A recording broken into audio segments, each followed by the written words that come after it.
Everyone, welcome to my channel Anita commerce guide. आज की हम इस वीडियो में देखेंगे नेट प्रेजेंट वैल्यू मेथड, जो कि कैपिटल बजटिंग का मेथड है। लास्ट वीडियो में हमने देखा था accounting rate of return method. कमियां थी कि उसमें हम टाइम वैल्यू ऑफ मनी को कंसीडर नहीं करते हैं और उसमें हम सिर्फ प्रॉफिट कंसीडर कर रहे थे, कैश इनफ्लो को नहीं। ये जो नेट प्रेजेंट वैल्यू मेथड है, it takes into consideration the risk as well as cash inflow as well as the time value of money. तो ये मेथड जो है ज़्यादा आप कह सकते हैं एक्यूरेट मेथड है फॉर एक्सेप्टिंग और रिजेक्टिंग एनी इन्वेस्टमेंट प्रपोजल। तो हम देखेंगे कि नेट प्रेजेंट वैल्यू मेथड होता क्या है, कहते किसको है, और हम ये भी देखेंगे कि इस मेथड में किस तरीके से हम cash inflow and cash outflow दोनों को ही कंसिडर करते हैं एट डिस्काउंटिंग रेट। तो हम देखेंगे कि कैसे हम और ये भी समझेंगे कि हम कैश इनफ्लो को या कैश फ्लो को डिस्काउंटिंग क्यों करते हैं, what is the reason behind this, और एंड नेट प्रेजेंट वैल्यू होता क्या है। तो हम नेट प्रेजेंट वैल्यू मेथड जो है बहुत ही आप कह सकते हैं पॉपुलर कैपिटल बजटिंग टेक्निक है which take into account the time value of money. और ये जो मेथड है इसमें नेट प्रेजेंट वैल्यू निकाली जाती है इन्वेस्टमेंट प्रपोजल की। जो भी इन्वेस्टमेंट प्रोजेक्ट है उसकी नेट प्रेजेंट वैल्यू निकालते हैं और ये देखने के लिए कि वेदर टू एक्सेप्ट और रिजेक्ट ए प्रपोज इन्वेस्टमेंट इन न्यू इक्विपमेंट परचेज करनी है, इन्वेंट्री, या एक्सपैंड करना है एग्जिस्टिंग प्लांट को, या इंस्टॉल करना है न्यू प्लांट, तो उसमें हम नेट प्रेजेंट वैल्यू को कंसीडर करते हैं। Net present value is the difference between the present value of cash inflows and the present value of cash outflow. Net present value can be zero, can be positive and can be negative. If it is zero or if it is positive, then we are going to accept the proposal. और अगर ये negative है तो in that case we will reject the proposal. और अगर आपके पास दो project है A and B, तो उनमें से जिसकी net present value greater है, that proposal we will accept.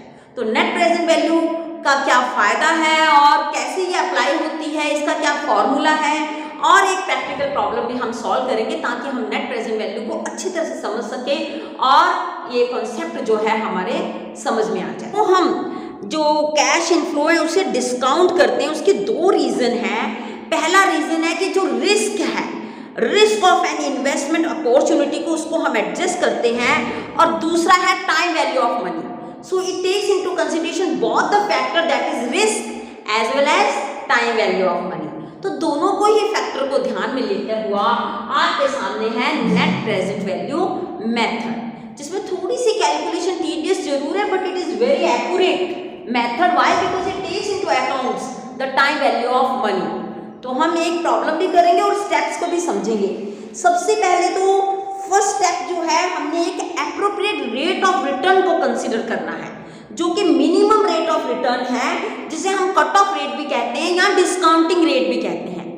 और इसी का सेकंड है कि जितनी भी टोटल इन्वेस्टमेंट आपके पास आउटफ्लो हुआ है उसकी नेट प्रेजेंट वैल्यू वो भी आपने निकालनी है यहाँ पर। और इसके बाद आपने जितना भी आपको आने वाले समय में कैश इनफ्लो मिलना है उसकी भी हम निकाल लेंगे net present value, taking into consideration the present value interest factor. Independent proposal है और अगर आपके एनपीवी जो है वो ग्रेटर देन जीरो है, then you are going to accept the proposal. और अगर आपकी जो प्रपोजल है वो म्यूचुअली एक्सक्लूसिव प्रपोजल है, जो म्यूचुअली एक्सक्लूसिव प्रपोजल होती हैं वो अगर जैसे कंपनी के पास आप नई मशीन खरीद सकते हैं या सेकेंड हैंड मशीन कर सकते हैं, या आप एक ओल्ड मशीन ले सकते हैं ऑन हायर के ऊपर, या आप अपना सिलेक्ट कर सकते हैं मशीन को out of more than one brand available in the market. ऐसे केस में कंपनी जो है एक ही बेस्ट ऑल्टरनेटिव को सिलेक्ट कर सकती हैं। जैसे अगर आपने बिड है, आपके पास दो बिड है किसी भी प्रोडक्ट को सेल करने के लिए, तो आपने एक ही बिड एक्सेप्ट करनी है क्योंकि दूसरी बिड अपने आप रिजेक्ट हो जाएगी। तो जब ऐसी सिचुएशन होती है तो हम इसे कहते हैं म्यूचुअली एक्सक्लूसिव प्रोजेक्ट। इस केस में अगर आपकी एनपीवी जो है एक प्रोजेक्ट के दूसरे प्रोजेक्ट से ज़्यादा है, या आपके पास दो प्रपोजल है उसमें से आपने एक सेलेक्ट करनी है, तो नेचुरली ग्रेटर एनपीवी जिसकी होगी उस प्रपोजल को आप एक्सेप्ट करेंगे। तो हम एक प्रैक्टिकल प्रॉब्लम देखेंगे और बाद में ये भी देखेंगे कि इसका क्या फ़ायदा है, क्या नुकसान है, कैसे ये जो नेट प्रेजेंट वैल्यू मेथड है बहुत ही पॉपुलर मेथड है, बिकॉज मैंने अभी आपको बताया because it take into consideration the risk as well as time value of money. तो आइए सबसे पहले हम देखते हैं, आपके सामने मैंने डिस्प्ले की है एक प्रॉब्लम, उसे समझेंगे। और पहले तो आप इसे जो इसकी रकम है उसको अच्छी तरह से देख लीजिए। दो प्रोजेक्ट आपके पास दिए हैं, एक्स एंड वाई प्रोजेक्ट है आपके सामने, और इसमें आपको दिया हुआ है एस्टिमेटेड लाइफ स्क्रैप वैल्यू भी दी है, और आपको before depreciation and after tax जो कैश फ्लोज हैं वो भी आपको दिए हुए हैं प्रोजेक्ट एक्स एंड वाई की। ये फॉर्मूला है आपका present value is equal to 1। इसमें आप कैश इनफ्लो भी ले सकते हैं, उसको मल्टीप्लाई कर सकते हैं 1/1 प्लस आर लिखना है। यहाँ पर 10% है, तो मैंने आपको बताया था कि किस तरीके से हम इसको भी कैलकुलेट कर सकते हैं। चाहे आपको इलस्ट्रेशन में या प्रॉब्लम में कट ऑफ जो आपके ये प्रेजेंट वैल्यू फैक्टर है नहीं भी दिए डिस्काउंट फैक्टर, तो भी आप इसे इस तरीके से कैलकुलेट कर सकते हैं। तो अगर 1 है तो आपने देखा था 0.909, और अगर आप यहाँ पर इसको कैलकुलेट करते हैं 10/100 और यहाँ पर 2 आ जाता है, तो हमने निकाला था 0.821 0.826, अगर यहाँ पर 2 है, और अगर 3 है तो इस तरीके से हम आगे इसकी कैलकुलेशंस करते जाएंगे। तो अब हम करेंगे ये वाली प्रॉब्लम, और यहाँ पर सबसे पहले हम निकालेंगे एक्स प्रोजेक्ट और फिर हम निकालेंगे वाई प्रोजेक्ट।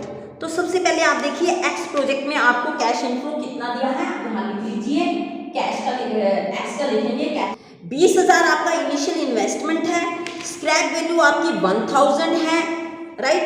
और आपको जो दिए हुए हैं स्क्रैप वैल्यू आप बाद में ले लीजिएगा, वो भी कैश फ्लो में आप ऐड कर लेंगे।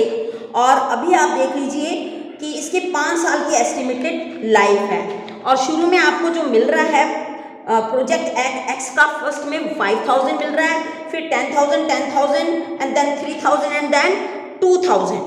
तो ये आप ले लीजिए, और बाद में हम स्क्रैप वैल्यू भी ले लेंगे। तो यहाँ पर हम सबसे पहले ईयर्स लिख देते हैं।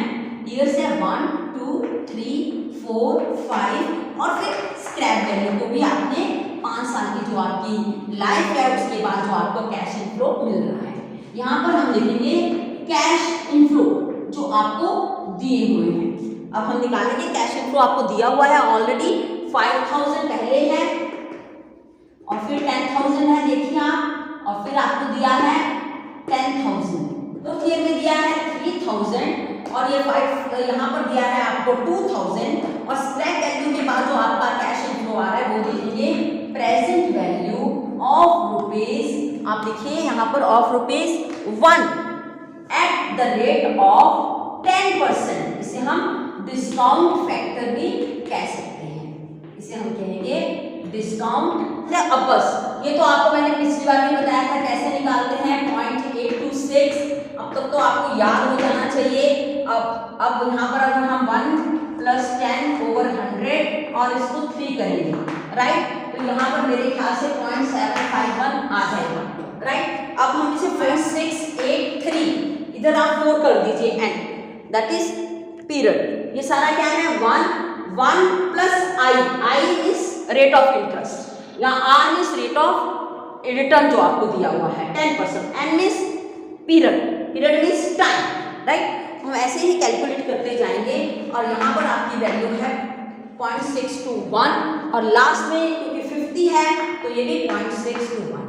आप इनको जितने भी कैश इनफ्लो हैं इनको डिस्काउंट फैक्टर के साथ मल्टीप्लाई कीजिए, तो आपका आ जाएगा present value of cash inflows. अब जो present value of cash inflow आए हैं आपको इसको इसके साथ मल्टीप्लाई करना है, तो आप कैलकुलेटर में करते जाइए मेरे साथ। 4545 पहला आ गया, 60, और फिर इसको मल्टीप्लाई कर दीजिए 7510, फिर इसको इसके साथ मल्टीप्लाई कीजिए और कैलकुलेटर में मेरे साथ करते जाइए। 2049 आ जाएगा यहाँ पर। उसके बाद फिर कैलकुलेटर में देखिए, इसको इससे मल्टीप्लाई कीजिए 1242 आ जाएगा, और लास्ट में जो आपका आ जाएगा 621, इसको आप 1000 से मल्टीप्लाई करेंगे। इनको सबको ऐड कर दीजिए कैलकुलेटर की हेल्प से, आपका आ जाएगा 2442227। इसको आपको सबको टोटल करना है, present value of cash inflow, you will get 24227। अब हम आगे देखेंगे सारे कैश इनफ्लोज का कितना आ गया है, देखिए ये आ गया है 24227 और आपकी जो दी हुई है कैश लेस करेंगे present value of cash outflow या जो भी आपने आउटले दिया हुआ है आपको। तो कैश आउटफ्लो कितना है आपका 20,000।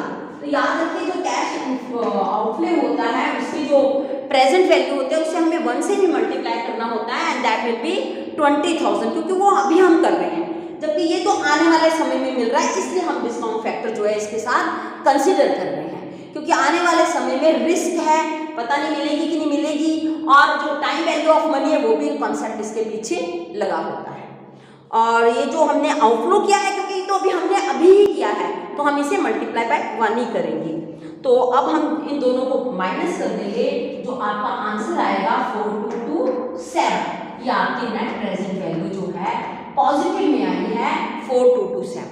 इसी तरीके से हम y का निकालेंगे। y प्रोजेक्ट भी आपको दिया है, इसके बाद हम y प्रोजेक्ट का भी निकाल लेना है ताकि हम दोनों को क्या कर सके, कंपैरिजन कर सके। इसे ही हम कहते हैं म्यूचुअल एक्सक्लूसिव प्रपोजल्स। तो यहाँ पर से फिर हम लिखेंगे कैश इनफ्लो जितना आपका आ रहा है और यहाँ हम लिखेंगे प्रेजेंट वैल्यू फैक्टर जिसे हम डिस्काउंट फैक्टर भी कहेंगे। और ये कितने परसेंटेज में है आप एनुटी टेबल से देख सकते हैं। डिस्काउंट फैक्टर में टेबल दिया हुआ है, उस टेबल से आप 10% में सबकी वैल्यू निकाल सकते हैं। ₹1 की वैल्यू यहाँ पर ₹1 की वैल्यू आ रही है एट द रेट ऑफ 10%। तो वहाँ के y के प्रोजेक्ट भी, ये आपका प्रोजेक्ट कौन सा है, प्रोजेक्ट y है, वो x था और ये प्रोजेक्ट कौन सा है, y प्रोजेक्ट है। तो y प्रोजेक्ट में आप देख लीजिए आपको कितना कितना कैश इनफ्लो आ रहा है। फर्स्ट ईयर से शुरू हो जाइए 1 2 3 4 5 एंड देन 5 स्क्रैप वैल्यू। यहाँ पर हम लिखेंगे स्क्रैप वैल्यू। स्क्रैप वैल्यू भी आपका इनफ्लो है because you are selling some old, जो भी आपके पास इक्विपमेंट ओल्ड इक्विपमेंट है या ओल्ड रॉ मटेरियल है उसे आप डिस्पोज ऑफ कर रहे हैं और आपको स्क्रैप, तो scrap value is your cash inflow.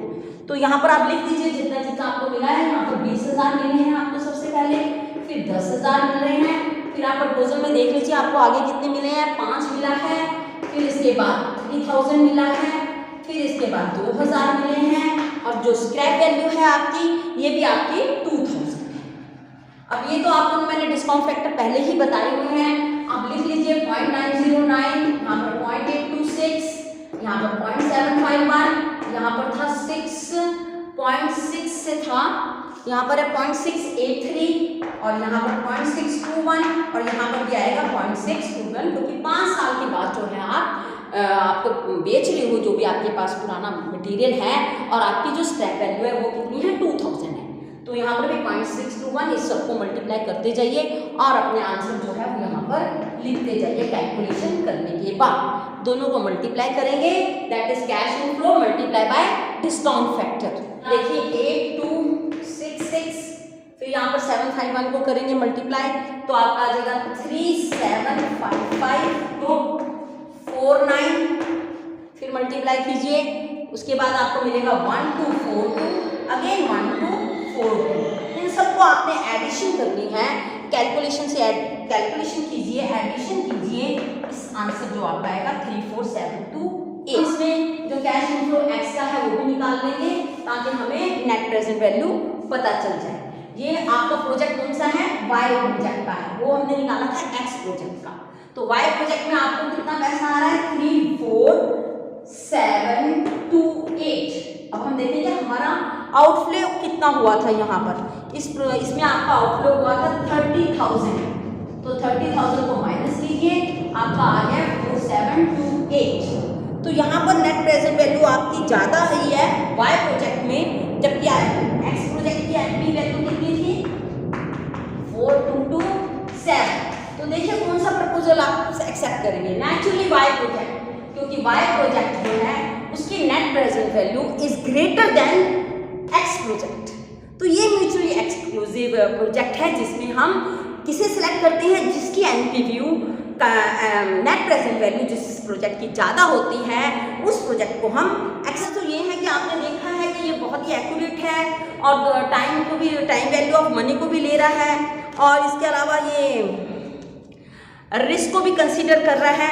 तो ये रिकॉग्नाइज करता है and it is suitable in a situation with uniform cash outflow, जहाँ पर आपका यूनिफॉर्म कैश आउटफ्लो है एंड अनइवन कैश इनफ्लोज है। तो और अगर यहाँ कैश इनफ्लो आपको डिफरेंट टाइम से मिल रहा है then this method is suitable.